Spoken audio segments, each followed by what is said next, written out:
The Foraging update includes a lot of new features added to Hypixel Skyblock, and today I want to go over the ones you missed. Before we begin though, I just want to say I'm currently in a race with Celestial Milk to see who will hit a major milestone first, me hitting 100k or her hitting 30k, and I think I have a lead, so make sure to like and subscribe down below, use code RAIL in the Hypixel store for 5% off your order, and let's get started. Starting off here, there's actually multiple different types of pandas that you can find on Galatea. If you head over by Dax and then head over to the waterfall right next to him, you can go behind it and unlock the area. It's not too bad to find, all things considered. You just have to walk around here. And here we are.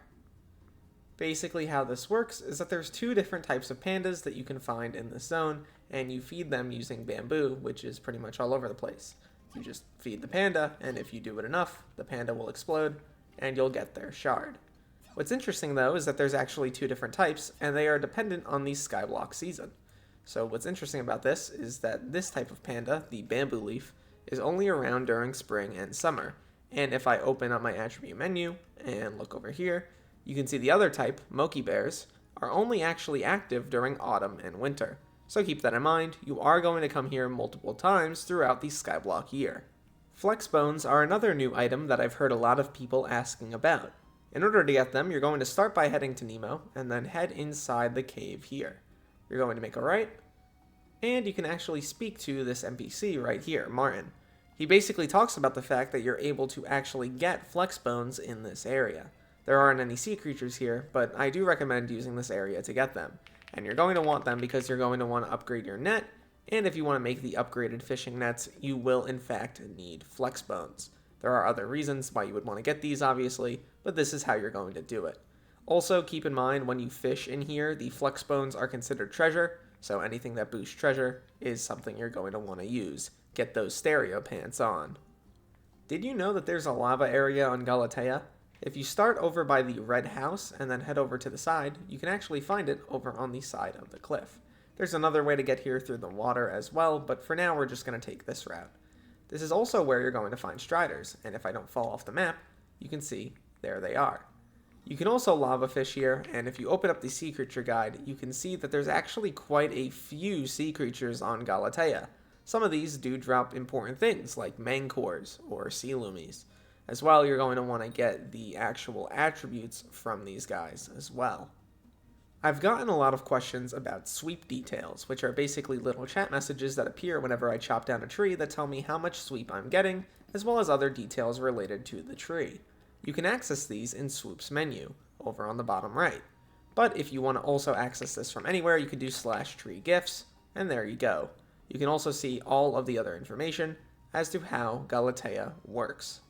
Invisibugs have been pretty difficult to find for a lot of players, but they just look like these little particles flying around the sky.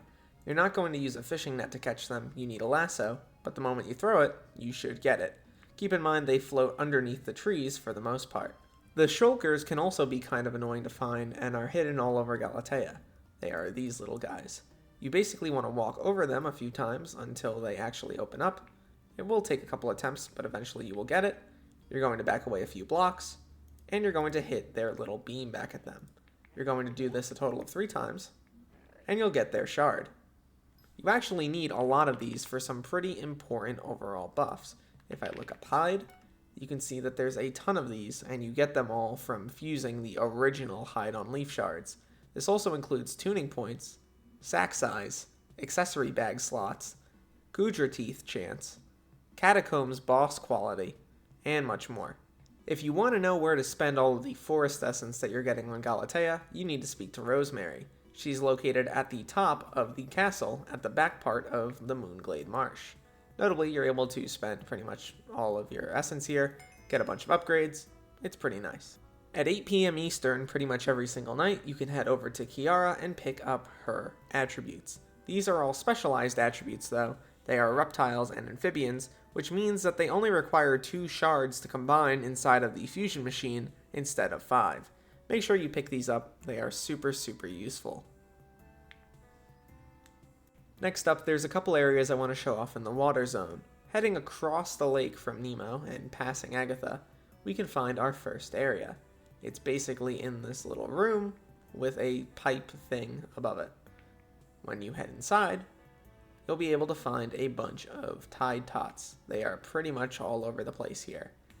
They are kind of annoying to get, I will be honest, like in terms of their attribute, they are just kind of finicky. Basically, you're just supposed to place a black hole and pray that they get sucked inside, but sometimes they don't. Their attribute is actually pretty nice. You get bonus damage against humanoid creatures.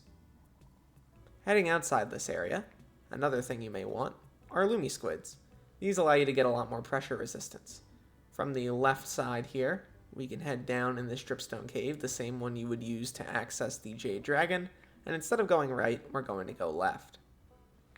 Down here is where you find Lumi Squids, and you get them pretty simply. You just have to find them and throw a bunch of fishing nets at them.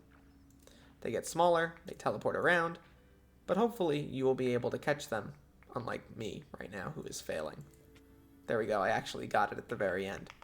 The Lumi Squids are great though, you're going to want to need them, because, as you can see, you get a lot more pressure resistance, and maxing it out is pretty important. You're going to want to make sure that you're consistently doing the little beacon minigame here on Galatea, but it's not really for the upgrade itself. What you're actually doing this for is for the attribute.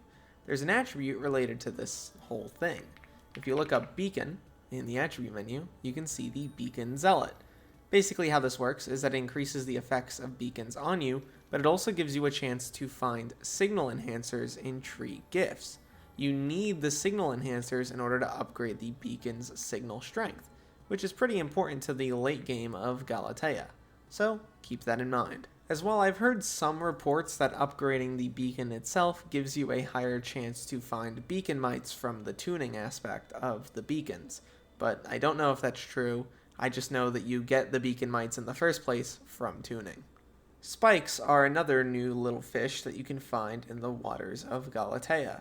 If you head down below Agatha and head over to the right coral area, keep in mind it's not the left coral area, you can go through and find a ton of them. They're all hanging out here, and they're not too hard to catch if you have an upgraded fishing net.